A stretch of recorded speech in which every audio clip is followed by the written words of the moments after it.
We have 9 luckiest people who survived the impossible. Number two. I don't know what to expect in this video.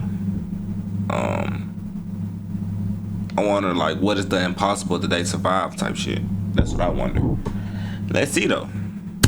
Fully submerged in the ice-cold water, under a thick layer of ice, but still conscious, the skier's body temperature dropped to a record low of below 14 degrees Celsius.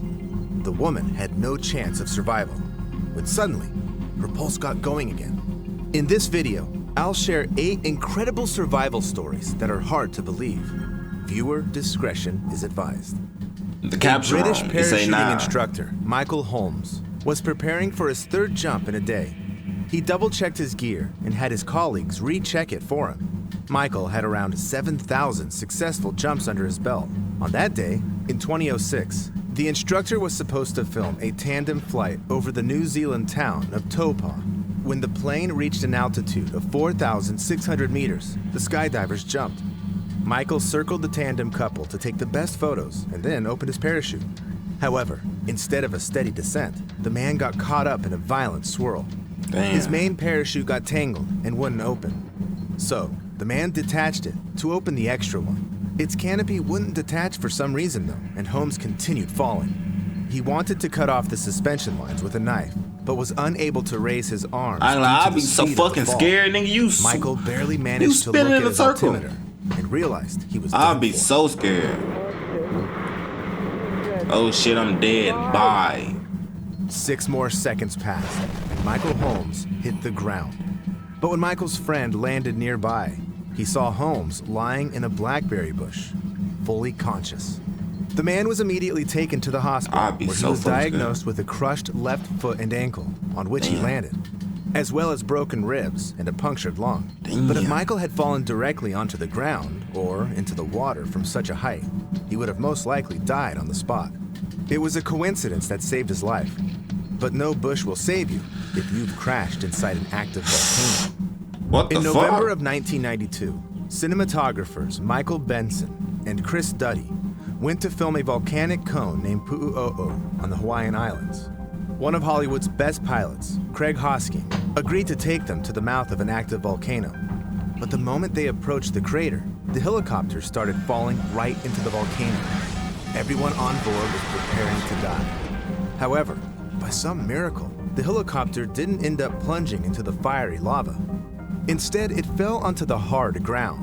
Moreover, the people remained virtually intact in the air crash. The scene of the disaster turned out to be located in the very spot where fresh air was flowing into the crater. Otherwise, the men would have choked on the poisonous gases produced by the volcano. These coincidences saved their lives. Apart from that, they were only 90 meters below the crater top, so things didn't seem that bad. It was an illusion, however. When the men tried to climb the slope, they got badly injured by the spiky hot stones. Moreover, the lightest touch made the stones shift, so the people were at risk of falling into the boiling lava every second. The thick gases and vapors stopped the men from seeing anything, so they soon lost track of each other. Pilot Craig Hosking miraculously managed to get back to the crashed helicopter and call for rescuers. The rescue team, in its turn, was just as lucky to notice and pick the pilot up on the same day. Benson and Duddy, on the other hand, were stuck on the wall and spent the following night in agony, listening to the sounds of lava boiling at 1,000 degrees Celsius beneath them. On the following morning, Chris and Duddy dared to climb higher, but Michael Benson deemed it too dangerous and stayed where he was. A few hours later, something like a human body swooshed past him and fell into the lava. The man got overtaken by despair. He was barely holding on upon a tiny ledge, convinced that his friends had died and that he was going to follow suit. Benson spent 2 days without food in the pouring rain. When the man felt he just couldn't go on anymore, a rescue net suddenly appeared near him, lowered from a helicopter. Moreover, Benson was told that all his friends were alive. The thing that flew past him the day before was a rescue package thrown from a helicopter. Chris Duddy had safely climbed out of the volcano 27 hours after the crash. So, it turns out that a string of coincidences can save your life, even when the laws of physics are stacked against you. A worker from England managed to win a battle against a machine that even the Terminator would have lost. On the day before Christmas 2008, a man named Matthew Lowe was working his factory shift. He was passing by an automized conveyor belt when he noticed his overalls get caught on something. Then, a horrible thing happened. Lowe fell onto the conveyor belt, which started pulling him toward a 13-centimeter opening in a structure.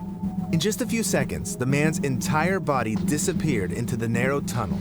Only his head remained outside on the other side of the machine. The only thing Matthew had the time to do was to hear the cracking of his bones. Oh my God. I think this was the end for him. The machine spewed Lowe's broken body out on the other side, but the man remained conscious. Then, the horrific pain kicked in, and Matthew started screaming. When the other workers ran into the room, they froze with terror. Lowe's back was broken in 2 places. His pelvis, ribs, and both hips were almost completely crushed, and the abdomen, with the internal organs, was torn. Matthew was immediately taken to the hospital, and his partner was advised to prepare for the worst.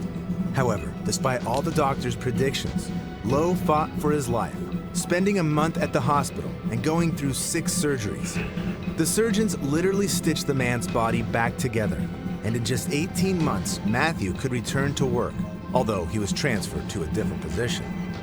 The only things reminding him of the catastrophe are the weakness in his right arm and occasional panic attacks. Lowe's story fully deserves to be recreated in a sci-fi movie. Regarding a case that happened to Stephen McCormick, it already happened on screen. On May 21st, 2011, in the town of Opotiki, New Zealand, Mr. McCormick, an experienced driver, was tinkering with his truck. He was right between the car's bumper and a trailer when he slipped and fell. But instead of regular pain, he felt his body blow up like a balloon, getting twice as big. The man's colleagues and his grown-up son came running when they heard his screams. As it turned out, McCormick had fallen onto a brass valve that supplied compressed air to the car's brakes. It punctured the man's buttock, and the pressurized gas entered his body. McCormick's colleagues managed to cut off the air supply and laid the man on the ground. However, as it turned out, the only 2 emergency cars were busy, and Stephen had to spend an entire hour waiting for the medics. When the man got to the hospital, it became clear that the air had separated the fat tissue from the muscles and filled the entire space in the abdomen, the chest, around the lungs and the heart, and even behind Stephen's eyelids. The doctors had to push a hose between the ribs right to the lungs so that the man would be able to breathe. The air in his body had to go out the natural way, which took 3 days. Damn. After this, McCormick was discharged from the hospital completely healthy, and the only reminder of the incident was a puncture in his buttock. The doctors noted that if the valve had hit any other body part, it could have damaged a blood vessel, and then Stephen McCormick would have died. The man was saved by a total coincidence and couldn't have influenced the situation in any way. Man The got tourist from punched in his Australia, fucking on the ass. other hand, had to decide whether he'd fight for his own life or not. On a Sunday morning in September of 2019, a 54-year-old man went on a short hike to Mount Nebo near Brisbane, Australia. Neil Parker was a seasoned member of the Brisbane Bushwalkers Club and took all the necessary gear with him. Moreover, he'd repeatedly walked that same route, so the thought of telling anyone where he was going didn't even cross his mind. 1 hour and 40 minutes into his hike, he had already started a familiar ascent onto the mountain near a waterfall. Yet for some reason, the normally reliable rocks suddenly started shifting under Neil Parker's feet, and he plunged downward. The man fell 6 meters into a shallow creek, snapping his left leg in half above the ankle and crushing his left wrist. Neil tried to get his cell phone out of his pocket, but it slipped into the water. Then Parker realized he could neither call for help nor expect to be searched for. His only option was to get out himself. Neil used his hiking poles to splint his leg and started crawling. It was so hard, however, that he had to rest after every meter he conquered. Yet Parker continued crawling, stopping from time to time to eat something and take painkillers. Only 2 days later, on Monday, when Neil Parker didn't show up at work, the search operation began. By some miracle, someone recalled the man mentioning his plan of going to the mountains. But a helicopter wasn't dispatched until Tuesday morning. Quite soon, the rescuers noticed a man in a creek bed. He was waving something colorful over his head. As it turned out, not only did Neil Parker survive, He'd also climbed to over 3 kilometers from the spot where he'd 2 fallen. miles. He was hoisted aboard the helicopter and transported to the hospital. The doctors admitted that making a splint out of hiking poles was a genius idea. Yeah, I feel like I heard this before. Neil Parker's situation was horrible, but he had immense experience, food, and painkillers. 28-year-old James Grimes, on the other hand, had to get out of a similar plight without even firm ground under his feet. On November 23, 2022, a man got aboard a cruise liner in New Orleans to celebrate the upcoming Thanksgiving. I've been on Carnival Velo. James had in New Orleans to celebrate the upcoming Thanksgiving. After sundown, James had a few cocktails and decided to go to the bathroom. The next moment, the man regained consciousness only to find himself in the boundless waters of the Gulf of Mexico. How the fuck? Grimes started panicking. He couldn't recall falling off the ship and didn't know what to do. At first, the man hoped his absence would get noticed soon and the line would come back to get him. But after spending the entire night in the water, he realized it wouldn't happen. During that time, a large group of jellyfish badly stung James's body. Ooh. And when the sun rose, new trials awaited Grimes. He noticed a fin nearby and went pale with terror. A shark was approaching him. Then something touched his foot. He kicked it hard, held his breath, and prepared to die. But nothing happened. And the shark, if it was one, never returned. Damn. Suddenly, James saw 2 ships on the horizon. He swam toward them for hours, thinking of his 9-year-old daughter and coming up with songs for her. All the while, the ruthless sun was burning Grimes' skin, and when James had already spent 20 hours in the water and was losing hope of ever seeing his family again, a lifeline landed near him. The man used all of his remaining energy to try and grab it, but the mighty waves did not allow him to. Eventually, a Coast Guard helicopter started circling over James, and rescuers took hold of him. One of them noticed that Grimes had 1 minute at most before dying of hypothermia in the ice-cold water. But I don't think this is the most incredible story in this video. Do you believe it's possible to get caught in a storm at a cruising altitude and survive? On February 14, 2007, in the small Australian town of Manila, a world skydiving champion, Eva Wisniewska, was preparing to defend her title for the nth time. The sky was absolutely clear that day despite forecasts of a violent storm. However, when the woman took to the sky, the weather quickly deteriorated and clouds appeared around her. Eva directed her paraglider under one of them when suddenly she felt a fierce, invisible force get a hold of her. At a speed of 20 meters per second, the woman was flying upward, right into the storm's epicenter. This is a natural phenomenon called cloud suck, when the warm air from beneath suddenly rises to the cold air. First, Eva only saw lightning bolts around her, and then she was completely covered by the pitch-black darkness. The abrupt pressure change caused the woman to go unconscious. She couldn't feel the hail hit her while the 50-degree frost was covering her skin with ice. In the end, Eva was sucked onto almost the cruising altitude of a jet plane, 9,947 meters. There's so little oxygen there that the human body starts literally dying cell by cell. For Eva, this meant almost 100% certainty of death. Yet, almost an hour later, the woman came around and realized she was now hurtling toward death on a paraglider that was out of control. At some point, Eva's descent speed reached 33 meters per second, but suddenly, the fall slowed down, and the athlete managed to land only 60 kilometers away from where she'd started. The woman's entire body was covered in bruises from the hail, and she had severe frostbite on her face, ears, and extremities. Wisniewska's survival has been compared to winning the lottery 10 times in a row. It was nothing short of a miracle. However, this shit saved crazy. the most incredible story for the very end. Not even doctors can explain how Anna Bogenholm managed to come back to life. In May of 1999, a Swedish radiologist was skiing in the mountains near Narvik in Norway. She was an experienced skier, had been on those slopes multiple times before, and was accompanied by her 2 colleagues. Yet none of this spared her from a tragic coincidence. On that day, Anna lost control of her skis and fell. The woman landed on her back in a frozen stream, broke 20 centimeters of ice with her head, and her entire body sank into the water. Only Bogenholm's feet and skis remained above the surface.